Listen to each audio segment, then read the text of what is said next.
AVC. I thought I would have a little fun trashing an album that I played this morning for the first time. It's a real curio that I was interested in hearing, and it's this album that I found in my record store in great shape. I don't really know the name of it. It just has the Simon and Garfunkel name on it, Simon and Garfunkel, although research tells me that it might be called The Hits of Simon and Garfunkel, something like that. But I did a lot of research on this to find out the history, and what I discovered was that what this is really the early team-up of the duo known as Tom and Jerry, the original name for Simon and Garfunkel, when they were recording songs in high school in the late 50s. And the songs on this album are very, very poor. Cut right to the chase, virtually unlistenable. I'm still glad that I bought the album because it's a rare piece of art. You know, this is in great shape, and it's history. So in order to have it at any cost is a good thing. I looked online for some reviews beforehand, and pretty much everything I saw were thumbs downs, and I can understand why. This was released on a really lousy, cheapo record label named Pickwick, or Pickwick 33, and the sound of their albums are usually very lackluster, and this is no exception. The sound quality is terrible. Here's the back cover. So I got this in great shape.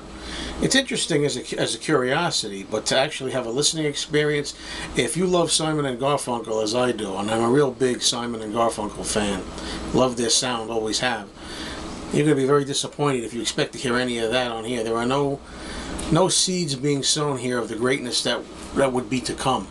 I was shocked after hearing this album, actually, to go back and look at the record itself on the label here, and to discover that Simon and Garfunkel actually wrote most of these songs. They're just awful. Well, you know, you have to figure too, I mean, they're only teenagers here, and Paul Simon hadn't yet sprouted into the virtual, instantaneous, overnight genius songwriter he would become. Here's the label here, Pickwick 33.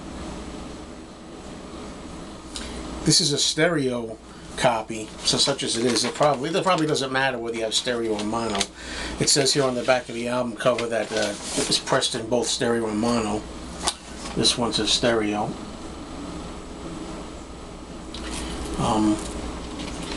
Songs are pretty abysmal, as I say. The most amazing thing to me listening to this was that I couldn't even tell it was Simon and Garfunkel. I mean, if I didn't pull the record out from a cover that said Simon and Garfunkel, had their pictures on here, I wouldn't know what I was listening to. Because I can't hear Art Garfunkel's famous, beautiful voice here at all, and Paul Simon either. I don't know what this is. The best way I could describe it is saying it sounds like bad Everly Brothers. Really bad, lightweight Everly Brothers. And that's not a knock on the Everly Brothers, because I'm a fan of theirs too, and I love the Everly Brothers music. I'm just saying this is bad Everly Brothers, it sounds like. And you know, what happened was this album came out either in 1967 or 66 from my research, what I've done. Found a couple of sources. I think 67. And Simon and Garfunkel were riding high then and were very popular. So what happens is this company, Pickwick, decided to put this album out and capitalize on their fame. And what they did was they released these early Tom and Jerry recording session songs, and that had been released on some singles and didn't do anything really.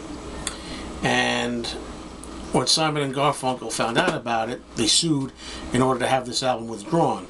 And some copies got out, and that's why it's a rare album today. You know, not that many copies got out. It's kind of scarce. But the main reason they sued, from my understanding and the research, is that they felt that this album was promoting these songs as sort of like new material, when really they weren't. They were old songs. And just about everything on here is bad. Let me just it's one of those albums you can listen to one time as a curiosity, then put it away and just once in a while pull it out again just to look at the cover and, you know, get excited that you have a rare album like this in your collection. But to play it over and over again, I don't know how many people are likely to do that.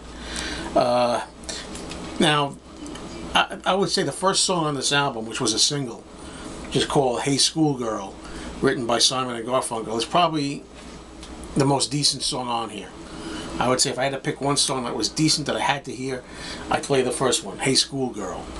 And then there's something called Our Song, another one called That's My Story, Teenage Fool. This is a horrible, horrible instrumental closing out side one called Tijuana Blues. And gee, it just sounds like a funeral dirge. It's just so depressing and awkward and structurally, I don't know what you'd call it, inept. No style to it. It just sounds like it's not together. It's just a horrible sounding mess. Side 2 we got Dancing Wild, which I think was actually the B-side of Hey Schoolgirl when it was released.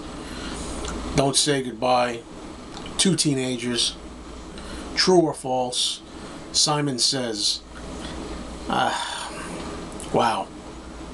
Garbage. And as I say, the main offense about this album to me is not just that none of the songs are really that catchy or anything, but it's mostly that I can't hear Simon and Garfunkel on here. You know, you would think they would at least sound like Paul and Art, but they don't sound anything like the two of them.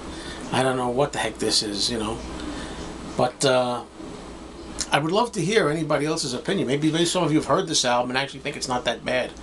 If you have any other comments, please, by all means, leave them. As for me, I think this album stinks.